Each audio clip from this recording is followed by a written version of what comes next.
అందరికీ నమస్కారం అండి. సహజంగా మనం ఏదైనా ఒక సినిమా హిట్ అయితే స్టోరీ నేరేషన్ చేసిన వాళ్ళకి, డైరెక్టర్కి, లేదంటే ప్రొడ్యూసర్కి, లేదంటే యాక్టర్స్కి వీళ్ళకి అవార్డులు రావడం చూసాము, రివార్డులు రావడం చూసాము, మంచి కలెక్షన్స్ రావడం చూసాము. ఆర్టిస్టులకి, డైరెక్టర్కి, నిర్మాతకి వీళ్ళకి ఏవైనా బిరుదులు రావడం చూసాం. కానీ ఆంధ్ర రాష్ట్రంలో రీసెంట్గా యూట్యూబ్లో రిలీజ్ అయినటువంటి వివేకం సినిమా దెబ్బకి ఆంధ్ర రాష్ట్ర రాజకీయాల జరిగిన హత్యా రాజకీయాల నిజాలు బయటకు వస్తున్నాయి.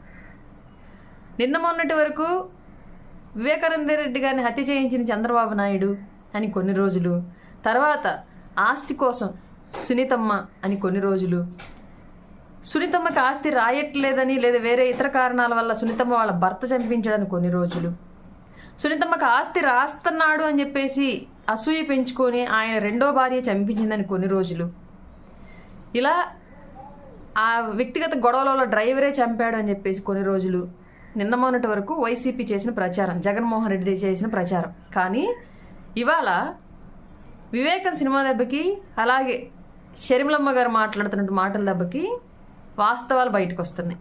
గంగిరెడ్డి చంపాడు, అవినాష్ రెడ్డి దగ్గరుండి ఏమీ చేయలేక చూస్తూ ఉండిపోయాడు అని చెప్తున్నారు. అవే నోళ్ళు కదా నిన్న మొన్నటి వరకు టీడీపీ మీద, సునీతమ్మ కుటుంబ సభ్యుల మీద, వీళ్ళందరి మీద వేసింది. ఇంకా రానున్న రోజుల్లో నిజంగా గంగిరెడ్డి చంపితే అవినాష్ రెడ్డి చూస్తూ ఉన్నాడు అంటే ఇప్పుడు 3rd స్టెప్ వరకు వచ్చింది మొత్తం అంతా. నెక్స్ట్ ఇంక 2 స్టెప్లే ఉన్నాయి. ఆ 2 స్టెప్పులు ఎక్కితే వివేకానంద రెడ్డికి హంతకులు ఎవరు, హంతకుల్ని రచించి స్క్రిప్ట్ రచించి పంపించి చంపించింది ఎవరో కూడా వాస్తవాలు బయటకు వస్తాయనైతే ఆంధ్ర రాష్ట్ర ప్రజలు ఈగర్గా వెయిట్ చేస్తున్నారు. గంగిరెడ్డి చంపుతూ ఉంటే అవినాష్ రెడ్డి దగ్గరుండి చేతులు పట్టుకుని చూస్తూ ఉండిపోయాడా? ముక్కు మొహం తెలియని ఒక డ్రైవరు నన్ను కారు ఎక్కించుకున్నందుకు నా మీద జరుగుతున్న దాడికి అయ్యో దాడి జరుగుతుంది అని చెప్పేసి అడ్డుపడి తను రక్తం చిందించాడు, తన బాబాయ్ రక్తం చిందించారు. అట్లాంటిది వివేకానంద రెడ్డిని చంపుతూ ఉంటే ఏమీ చేయలేక చూస్తూ ఉండిపోయావా?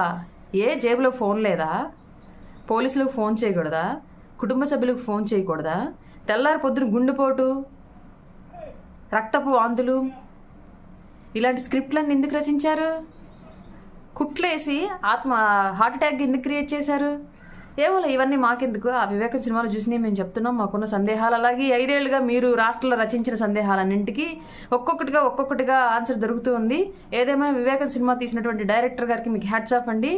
ఎప్పుడు బయటకు వచ్చిందో కూడా తెలియదు. సిబిఐ కూడా వాళ్ళ గారి నిజాలు మీరు మీ సినిమా ద్వారా చెప్పిస్తూ ఉన్నారు. అట్లాగే షర్మిలమ్మ గారు తన ఆవేదన ద్వారా చెప్పిస్తూ ఉన్నారు. ఇంకా రానున్న రోజుల్లో ఇంకా నిజాలు బయటికి రావాలి. ఈ నిజాలతో పాటు రాజశేఖర రెడ్డి గారి యొక్క మరణానికి కారణాలు కూడా బయటికి రావాలని చెప్పేసి మేము మనస్ఫూర్తిగా ఆశిస్తూ ఈగర్గా వెయిట్ చేస్తున్నాం తొందరగా.